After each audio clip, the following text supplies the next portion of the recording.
So, ayun na nga po, anong mas pipiliin nyo? Black coffee o 3-in-1? Siyempre, mas pipiliin ko to kasi ang 3-in-1 is hindi talaga siya maganda.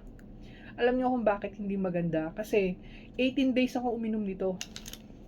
And then, yung nararamdaman ko, nanghihina yung katawan ko, na yung tuhod ko is nanlalambot na parang walang lakas. Tapos, lagi akong inaantok. Natutulog ako pag natutulog si Lola. And then, paggising ko, hapong-hapo ako. Ganon yung nararamdaman ko sa loob ng 18 days na panay pa rin ang inom ko nito kahit alam ko na hindi maganda. And naisipan ko kaninang umaga na wag uminom ng ganito. And then, uminom ako nito.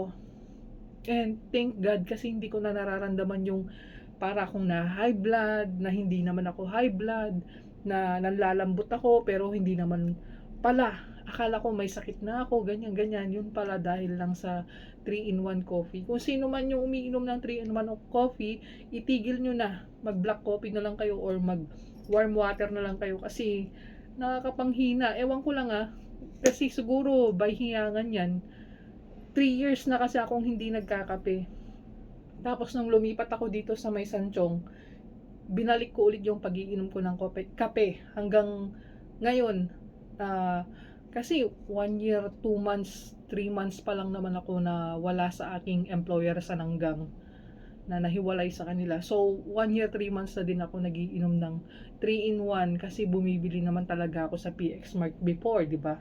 And ngayon, libre kasi to, kaya ginarab ko. Ito, binili ko sarili kong pera sa Tawian kasi grabe, gusto ko rin naman magkape ng bago. So ayun, mas pipiliin ko na to kaysa yung 3-in-1. Oh,